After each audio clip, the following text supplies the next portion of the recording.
Hello and a warm welcome to Federal Special Program Capital Beat. Prime Minister Narendra Modi recently in the Karnataka election rally accused Congress of advocating secession from the Indian Union. And this was in reference to a speech made by Sonia Gandhi in Hubli and later on an official tweet put out by Congress from its Twitter handle. Now, what has happened? BJP moved the Election Commission. It has asked for an FIR against Sonia Gandhi, punitive action against her, and also de-recognizing the Congress party. Now, what did Sonia Gandhi actually say? Was it so violative? Now, let me read out that portion which Sonia Gandhi said, and to which later on Congress put out a tweet. Now, Sonia Gandhi said, "Don't think the people of Karnataka are that powerless and weak. People of Karnataka are not dependent on anyone's blessings, but trust their hard work and resolve. People of Karnataka are not cowards or greedy that you can mislead them." This was what Sonia Gandhi said in Hubli. She didn't make a mention of the word sovereignty. But next day, Congress put out a tweet from its official Twitter handle saying, and I'm quoting what Congress wrote in that tweet, they said Congress will not allow anyone to pose a threat to Karnataka's reputation, sovereignty, or integrity. So what happened? BJP latched on to the word sovereignty, and Prime Minister Narendra Modi in his rally said that Congress is advocating secession. It wants a separate Karnataka from the Indian Union. All this happened, and all the BJP leaders also started saying the same thing. Now what has happened? Election Commission has sent a notice to Congress President Mallikarjun Kharge and has asked him to reply. Now, this whole thing has given rise to a very interesting debate that how sovereign are the states? Can they have a legitimate claim to sovereignty? Now, the speech which was made by Sonia Gandhi and also the official tweet which was put out by Congress, was it violative of the Representation of the People's Act? And also we will discuss as to how fair the Election Commission has been during the Karnataka elections. I'm joined by former Chief Election Commissioner, Mr. O.P. Rawat. Thank you, sir, so much for joining. And I also have with me PDT Achari, who's the former Secretary General of Lok Sabha. Thank you so much. And we couldn't have had a better panel on this subject than what we have right now. And I'll begin the discussion with Mr. PDT Achari. Mr. Achari, the first and the foremost question which comes to my mind after seeing this whole controversy on the word sovereignty is the fact that can the states claim sovereignty? Because the word sovereignty is mentioned in the preamble. Can the states really have a claim to sovereignty? Frankly speaking, I'm a little amused by the hoopla that has been created around this constitutional term sovereignty. In fact, you have just now read out the portion of the speech which was made by Srimati Sonia Gandhi. And she has not mentioned anywhere the word sovereignty. So she is out of it. Right. Now, you have mentioned about the Congress tweet. Yes. You are aware they have used this word sovereignty. In a way, I'm happy that such an important constitutional term is being discussed in the midst of a very crass election campaign. Right. But the point is, what exactly is sovereignty? Since that term, is being bandied about, I must say that sovereignty is a term which is used in the context of a nation. Sovereignty simply means the ultimate power. Right. Sovereignty means the ultimate power, and there is nobody above you. Right. So you are absolutely independent to take all decisions concerning you.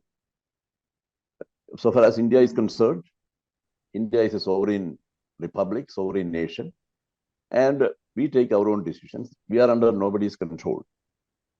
That is what sovereignty simply means for an ordinary person. Of course, sovereignty has been used in different contexts, which has different meanings and all that. But generally speaking, sovereignty means the ultimate power that vests in a country. So we use sovereignty in the context of a nation, and everybody knows that in India, the states are not sovereign because states are under the overall control of the union. Right. So states are not sovereign, and then Parliament has the power to diminish the size of a state and cut off a portion of a state and make it a union territory. All kinds of things. All these can be done by Parliament. So we cannot say the Sorry, if state is. if I may just interrupt you. You said that this can be used in context of the nation, not in context with the states. So, did Congress the tweet, the official tweet, which was put out by the Congress handle, was it erroneous legally and technically? If you look at the definition of sovereignty, I don't know who has put it in the tweet because Sonia Gandhi did not use this word. That is the point. Now the Congress tweet. Yes. Tweeted this.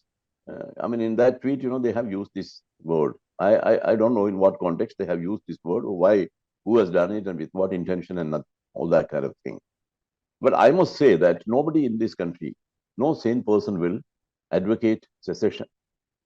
And particularly in the midst of an election, will anybody suggest that a particular part of India should secede from it? There is no reason why anybody should make that suggestion. And then to jump on it and then to blow it out of all proportions, that is another funny thing that is happening in this country, because that is understandable because of the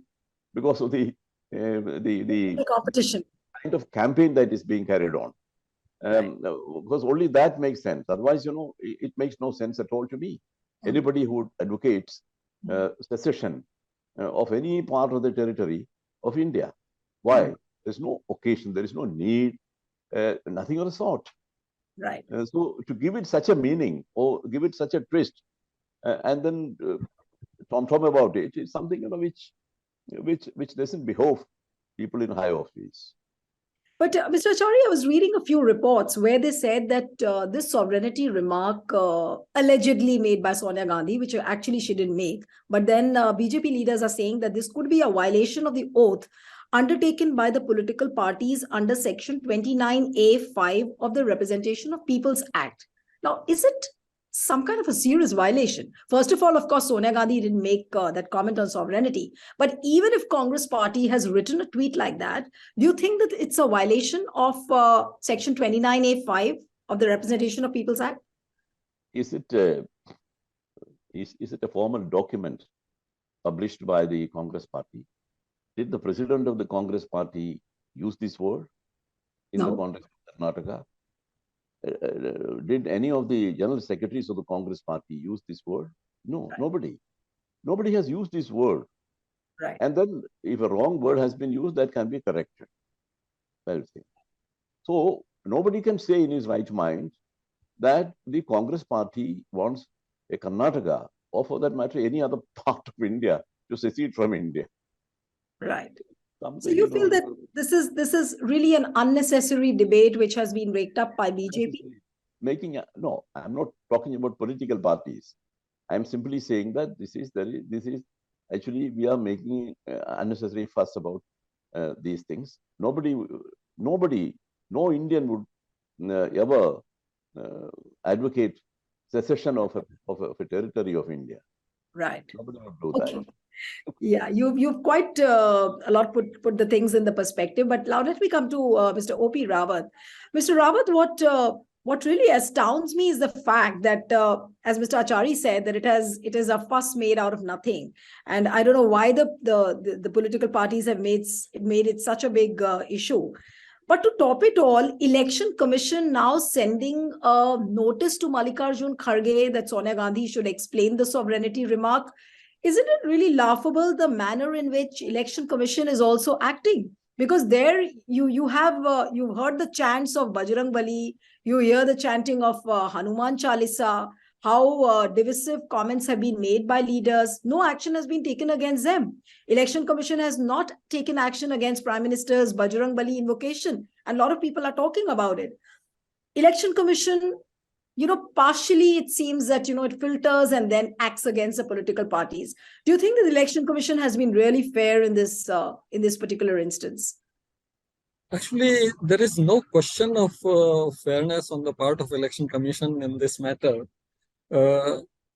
the understanding, the lack of reading on the part of all the stakeholders is to blame. I'll just read out what Dr. B.R. Ambedkar said in a reply to Mr. H.V. Kamath on 3rd August 1949. Our constitution, notwithstanding the many provisions whereby the center has been given powers to override the provinces, nonetheless is a federal constitution. It means this, that the provinces are as sovereign in their field which is left to them by the constitution, as the center is in the field which is assigned to it.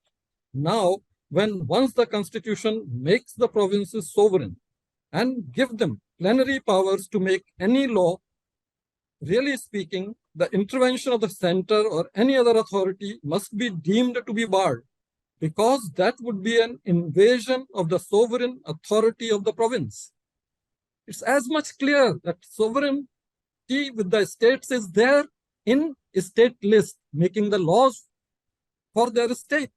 So they are sovereign, and that Dr. B.R. Ambedkar, who is the father of the constitution, he is saying that. So all this hullabaloo is created because people have stopped reading. They should be reading, they should be thorough whenever they are acting legally, like Section 29 of the RP Act or Model Code of Conduct or anything else. We have to read, we have to see the context, we have to see what has happened, where from this word has come, all those things. So therefore, I feel that this is all just a sort of trivial kind of exercise. But I will also like to add that resolution of political conflict used to be through battles, wars, and genocides, all kinds of violence. And elections have replaced all those violent means and is the most peaceful means to resolve the political conflict. So we should not be expecting that even talking in elections should be barred. Their mouths should be taped. That is expecting too much. No, but what I want to ask you, Mr. O.P. Rawat, is the fact that the kind of tweet which was put out from the Congress Twitter handle, what would happen? I mean, in the maximalist position, the Election Commission has sent out a notice to Mallikarjun Kharge. Now, what could happen in this case? Will Nothing Election Commission ask Congress party to delete that tweet? Nothing. Why should they delete? Because states are sovereign in their matters. Okay. There is no doubt about it. Dr. B.R. Ambedkar has said this in Constituent Assembly. Right. Yeah. So if B.R. Ambedkar has said it, then Mr. Achari, why is Prime Minister Narendra Modi saying that, Congress is advocating secession? And a person like Narendra Modi, I mean, sitting on a prime minister's position, if he's talking like that, then obviously the entire lot of the leaders will talk like that, saying that Karnataka is going to be separate from the state Indian Union, and that is what Congress party wants. So what is this rhetoric all about? I can't understand. Yes, sir. So there is a need to explain this a bit, the whole concept of sovereignty. Yes, sir. Sovereignty, normally we understand in the political sense, that is the political sovereignty, that was in a country. But Dr. Ambedkar was actually speaking about the legislative sovereignty. Legislative sovereignty. You know that there are three lists of, the legislative list, and there the state has absolute powers to make law on all those subjects which have been listed in the state list. So far as legislative power is concerned, in our federal setup, the legislative power has been divided between the union and the states. Now, the states can legislate, or state has the exclusive power to legislate on all the items which have been listed in the state list. So there we say that states have legislative sovereignty. It is actually in that sense, this term is understood, or this term is used in the context of the states. But when we talk about sovereignty, then it should be understood in the context of the whole nation. That is the political sovereignty. That is what I wanted to just clarify. Right. So you are saying that legislative sovereignty is there and political sovereignty is different. But Mr. Achari, if I may ask you, and then I'll go to Mr. Rawat, that this particular tweet put out by the Congress from its official Twitter handle says that Congress will not allow anyone to pose a threat to Karnataka's reputation, sovereignty, or integrity. This is exactly what they have said in the tweet.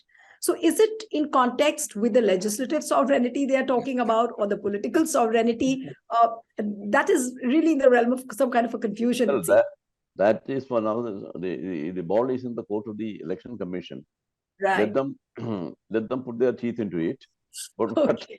what I'm saying is that the political sovereignty, we normally understand that word in the context of political sovereignty. Right. But there is something called legislative sovereignty, and that is what Dr. Ambedkar was talking about. Legislative sovereignty.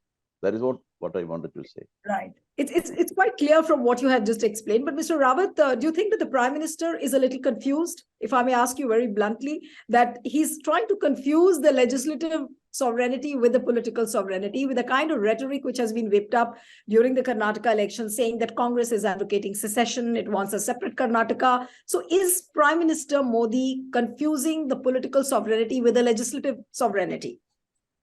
I think he has been wrongly advised on this issue, because meaning of every word is defined by the context where these are used. Now, when it is used in the context of Karnataka, that no one will be allowed to affect adversely the sovereignty of Karnataka.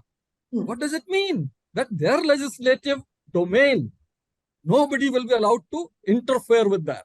That's the thing. And Congress is justified. And you're saying Congress is justified. Thoroughly justified. There should have been no question asked, no notice issued, nothing should have been done. Oh my God. So has the Election Commission then blundered by sending a notice to Mallikarjun Kharge then?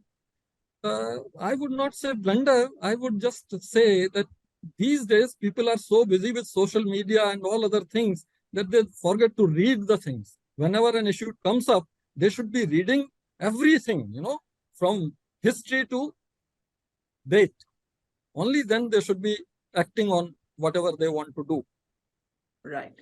So this basically is nothing but a big issue has been made. But Mr. Achari, if I may ask you, people will refer to the word sovereignty again and again, and sometimes this time it is Congress, maybe some other party makes a mention like this.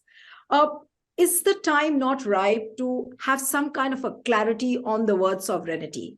According to what Mr. B.R. Ambedkar has said, as to what Constituent Assembly defined, since if what both of you said that people are not reading enough and people are a little politically ignorant about this, how does the political system educate these political parties, and also which includes the Prime Minister as well?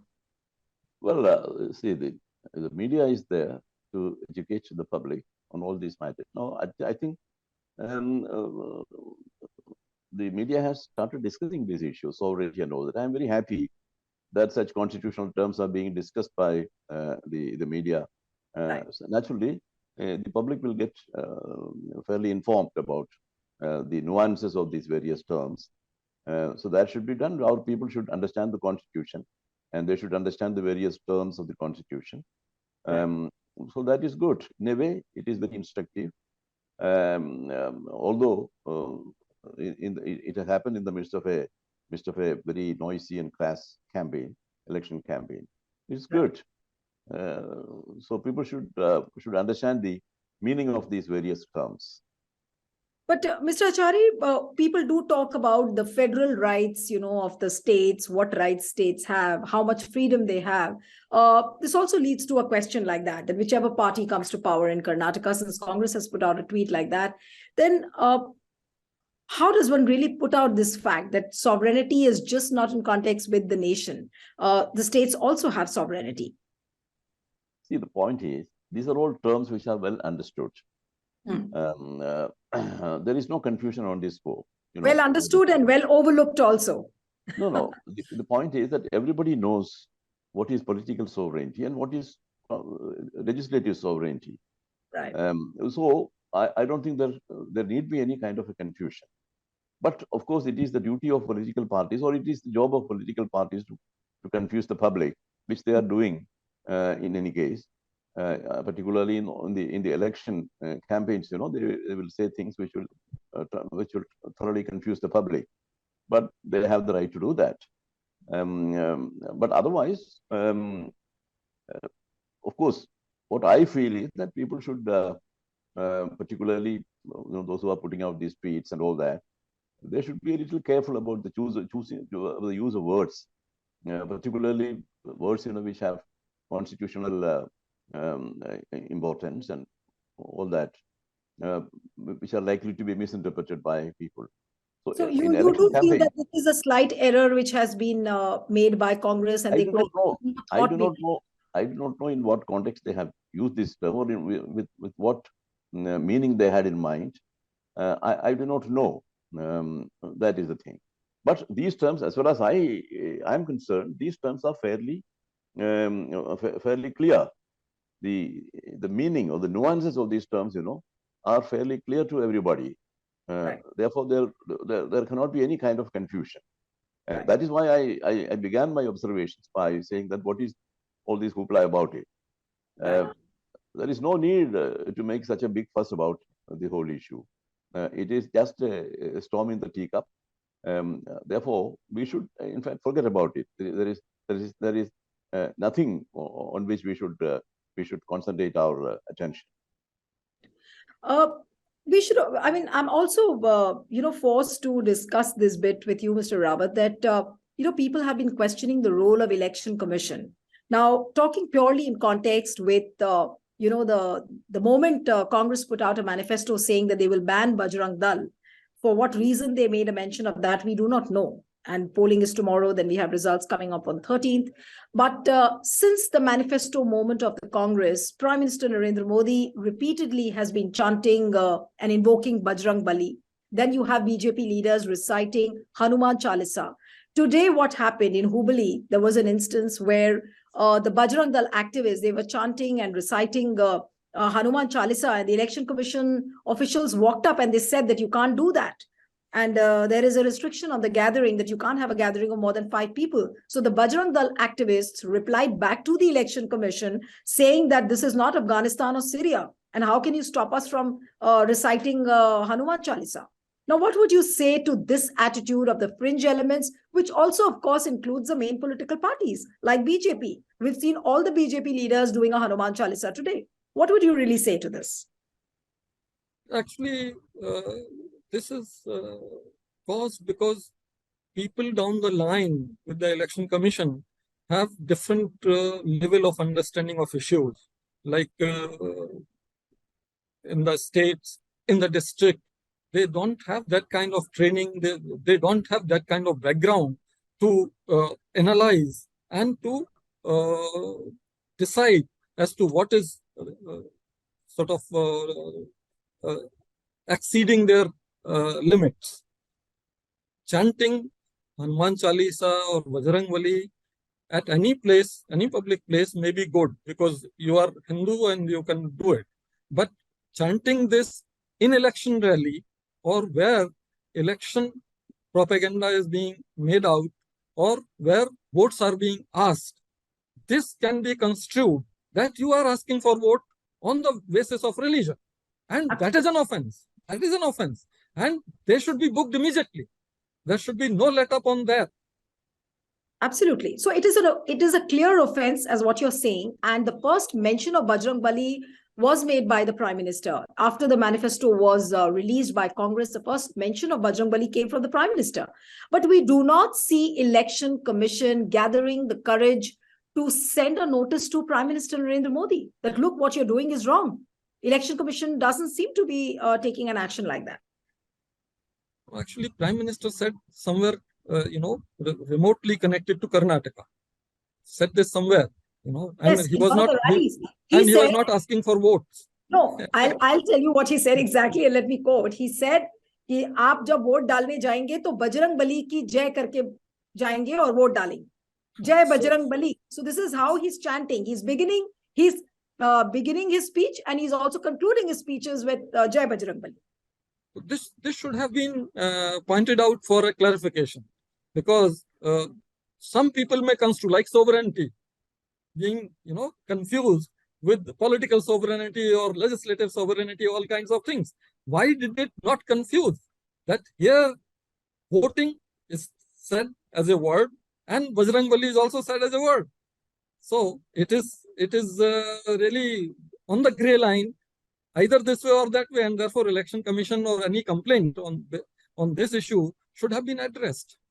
Absolutely.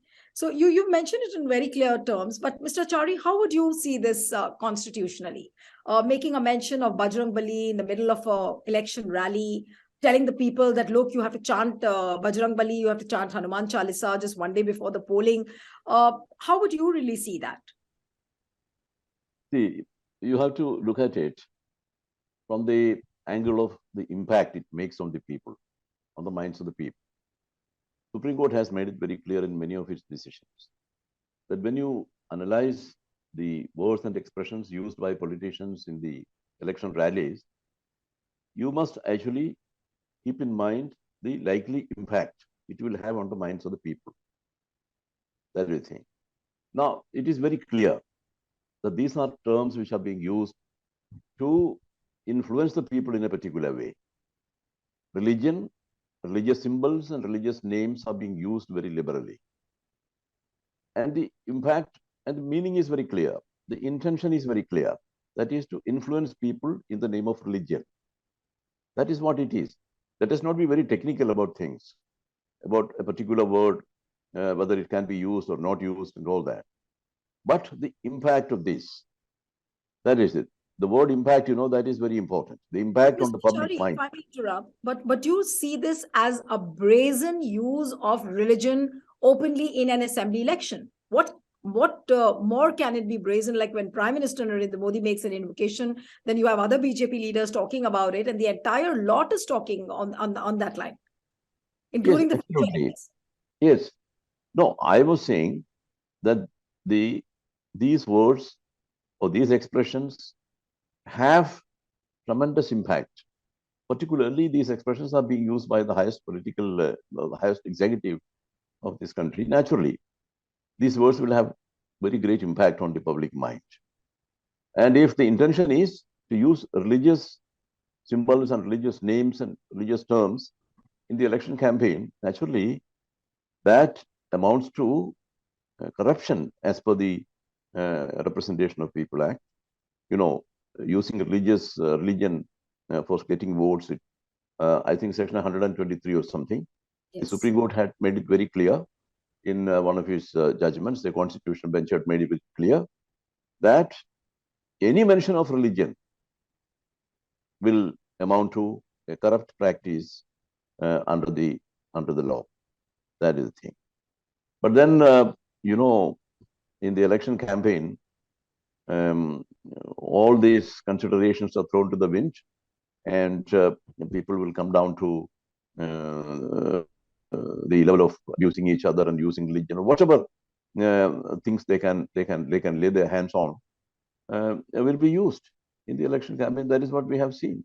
Nobody bothers about the law, and that is the thing. So if you don't bother about the law, then anything can happen. Now, some people can chant Chalisa, some people can start reading Bhagavad Gita, or some people can start reading Ramayana, and all that kind of thing. So ultimately, it won't be an election which is fair and free. After all, that is the aim, to have free and fair election, free from all such influences. That is what it means. But is it an election which is free and fair in every sense of the term? No, certainly if you are using religious symbols and religious terms and all that, if you are invoking the gods in the election speeches, certainly you are doing something which is against the law of the land. So if this election doesn't look like a free and fair election, and that's a bounden duty of the Election Commission of India to oversee the fact that the election there is free and fair in whichever state it's being held, Mr. Rawat, how would you really say that the Election Commission is not doing its duty properly? It's not taking cognizance of the issues which it should be taking? How do you see the role of Election Commission in this particular context of the Bajrangbali moment of the Karnataka election? Has the Election Commission done a right job? Actually, I have been in the Election Commission myself, and I know their limitations.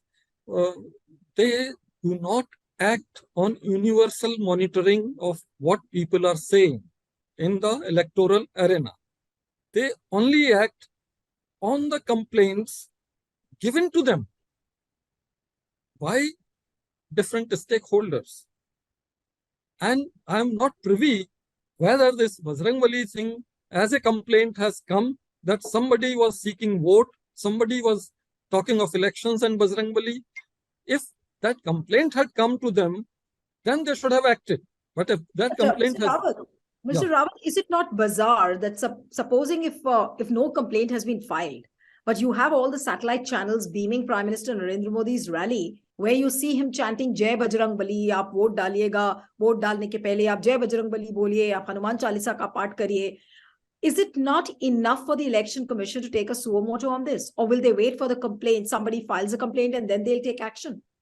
Mostly, Election Commission waits for the complaint, but the way you are telling that it was telecast everywhere, it was everywhere, and they should have acted so moto. No, it's not that I am saying it. The Prime Minister's rallies have been beaming all across the channels 24/7. There is a carpet bombing coverage on this. So Election Commission, is it not watching all this? Actually, they don't monitor. That's the thing. They have no way to monitor all these channels and take out something to take action. Can Election Commission get away? Can Election Commission be absolved of the mistakes they are making by saying that they don't have a monitoring system? Isn't it a very laughable kind of a situation for Election Commission? No, I don't think it is laughable because if this kind of thing was happening, there should have been somebody bringing it up because somebody is aggrieved by this. Somebody chances of electoral, stakes are getting affected. But if no complaint is coming, and I have also been watching the rallies and Karnataka propaganda and all those things. I didn't come across this. That's why I said that you said this. So if it is there, universally available everywhere, then of course, yes, one can blame the EC that if it was available universally on all the channels and you should have acted so moto, fine. Right. But if it is not that visible, then blaming them would not be really appropriate. Right. Let me get in a comment from Mr. Achari also on this, that constitutionally, the manner in which Prime Minister has been speaking in his rallies. So what would you really say to the role of the Election Commission? Has it been fair? Has it been selective? Or has it been blind towards Prime Minister Modi's speeches, if I may ask you very honestly? See, we seem to be under the impression that the Election Commission can do many things in this. What can they do? They can't do much. No, but at least they can set a notice. That would be of course, maybe. But what is the final result? Nothing happens. Nothing happens. I don't think they have any kind of penal powers that way to punish somebody. If a person, for example, in this particular case, if a person has said that people should secede from the Indian Union, then they can be easily brought under UAPA. You file a charge, you file an FIR under UAPA if you are aggrieved or if you are very concerned about it. Do that. Election Commission is a body, constitutional body, whose job is to conduct the elections in a free and fair manner. And the law has laid down certain conditions. That is it. Now, at this stage, when the election process is on, the Election Commission cannot intervene and stop the election. That's not possible. Yes. They will certainly not stop the election, Mr. Achari, but there can be some kind of notice or a censure. What I'm saying is, what I'm saying is, if they feel that there is a blatant violation of law, and if there is, because electoral offenses are there, right? Electoral offenses. If that is so, then the Election Commission can file an FIR. Then the court will take care of it. That is it. But Election Commission's basic duty is to conduct free and fair elections as per Article 324 of the Constitution. That is the thing. So we need not expect too much from the Election Commission, in the sense, people seem to believe that Election Commission, as soon as something happens in the election campaign, the Election Commission should step in immediately and set right things. That is not possible. It's not possible. That is not what the Election Commission is meant for. Yes, the election, the law, the Representation of People Act contains so many provisions which prohibit a certain thing being done in the election campaign. And if it is done, then the consequence is striking down the election if it is proved in a court of law. Absolutely. So that is the consequence. Right. That is the thing. So Election Commission doesn't come in the picture there at all. Right. It is now a candidate commits a certain wrong, violates certain provisions of the law, then the other party will go to the court, and the Right. court will decide it on the basis of evidence, and the election may be struck down. Right. That is the consequence. Absolutely. But Mr. Rawat, many times it happens that, we all know that Election Commission can't do much, but people do expect that you will send some kind of a notice. Like, for instance, in this particular case, people were expecting that you will take a suo motu cognizance or some kind of a notice or a censure to Prime Minister Narendra Modi, but that has not happened. So, but does that mean that Election Commission will continue to work helplessly, just doing its main job of conducting a free and fair election? And free and fair, how free and fair it is, we do not know. And often made allegation against Election Commission is that, they are under some kind of a pressure, which obviously there is no proof of a thing like that. But people do mention things about this kind of a stuff. So how will the Election Commission really handle a situation like this?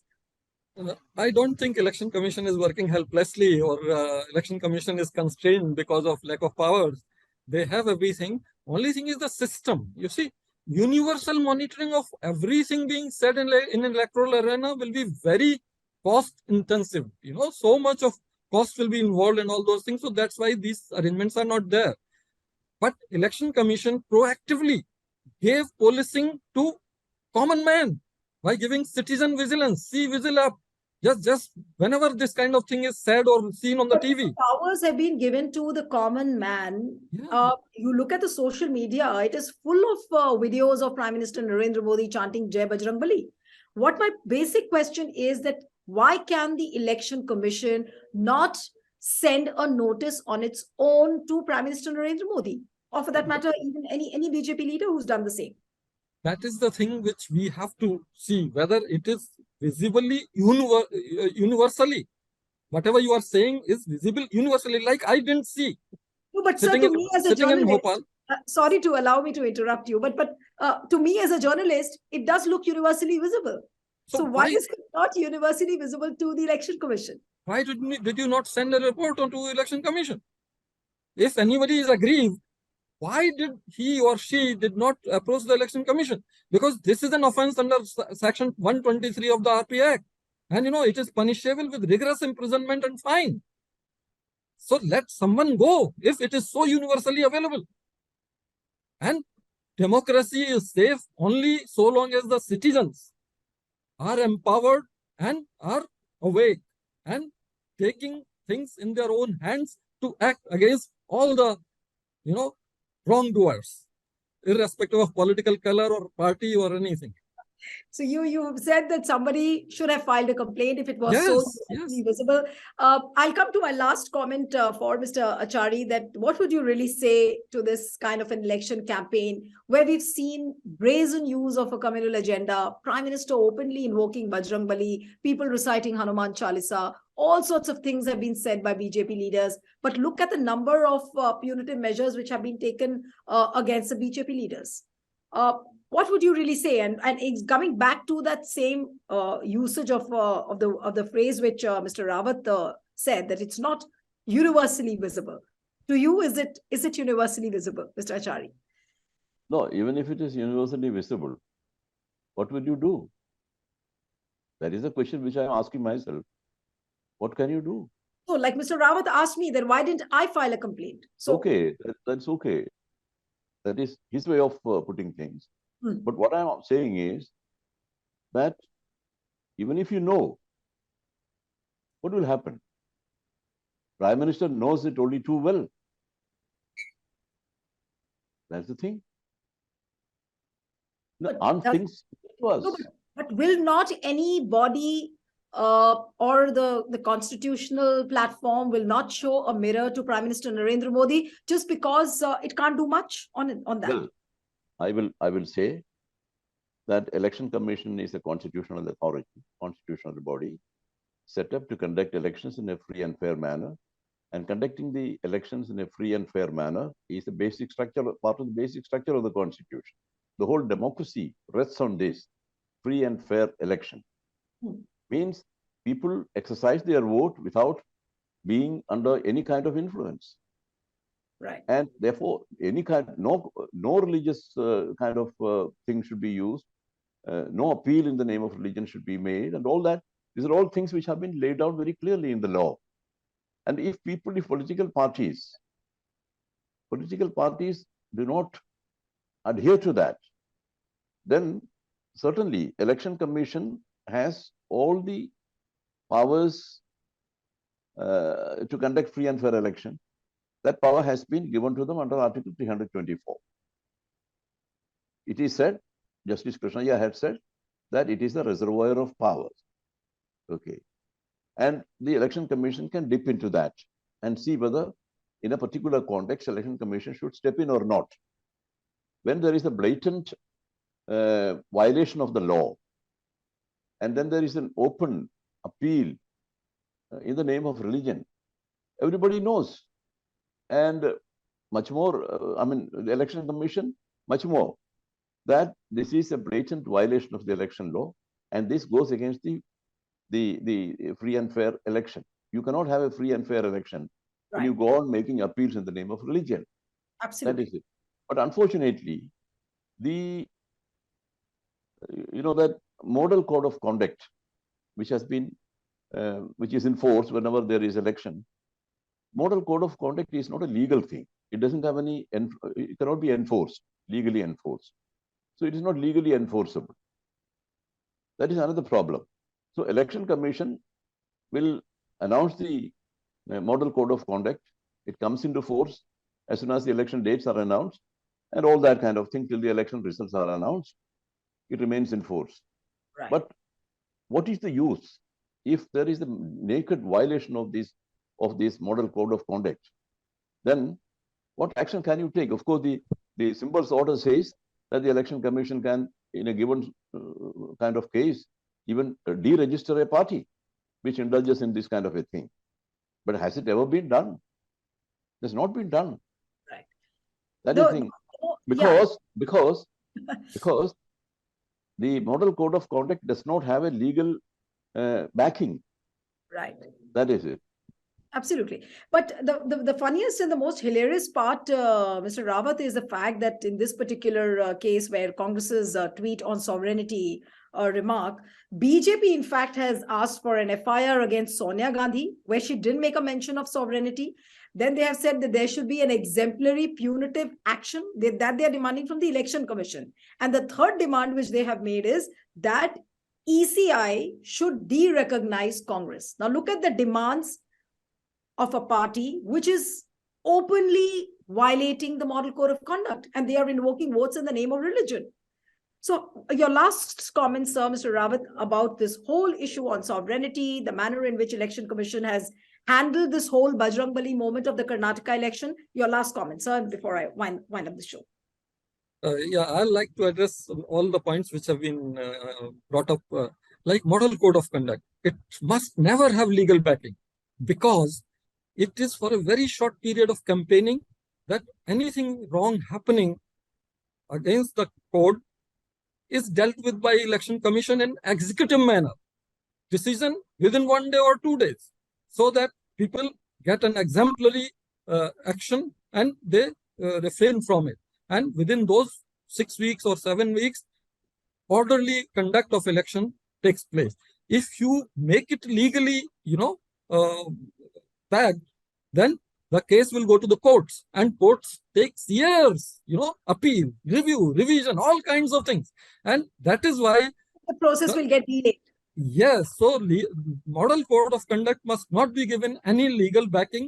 There is no problem. There is no need for But it. are the political parties not taking advantage of this particular weakness? No, there is Because no weakness. It is being very implemented very effectively, and it is really good, potent weapon to bring order to election campaign. I have seen personally, firsthand. Uh, as far as this Bajrangbali thing is concerned, it is against 120C of RP Act, which is court matter, punishable with rigorous imprisonment and all those things. Somebody should have guts to file an FIR and go ahead with it. But nobody is showing that, if he has seen or she has seen, should have done it. And it happens many a time. Like Election Commission, I saw that wrong things were happening, but there was no report. Now, if I take cognizance of that, then I become a witness. And in the courts, I have to line up. All those issues are there. And therefore, when it is legal, then only the legal course will take care of that issue. Sovereignty, I have already clarified. both of you have explained this whole thing beautifully, but I come back to the same question, that who will have the guts to file a complaint against Prime Minister Narendra Modi, who has been openly invoking the Bajrang Bali, BJP leaders openly chanting Hanuman Chalisa. So if this is a violation, who will file the complaint against these violations? That's $1 million question. And will Election Commission continue to remain helpless, saying that it doesn't have the powers to take action? On that note, we'll have to wind up the show. Thank you so much, Mr. Achari and Mr. Rawat. It was wonderful having you on the program. It was really an interesting discussion. And we delved into so many points. So I thought it was really a wonderful discussion tonight. Thank you so much. Thank you so much. And one appeal to the viewers who are watching this debate and discussion, subscribe to our channel, send us your feedback, and stay tuned to the Federal. Thank you.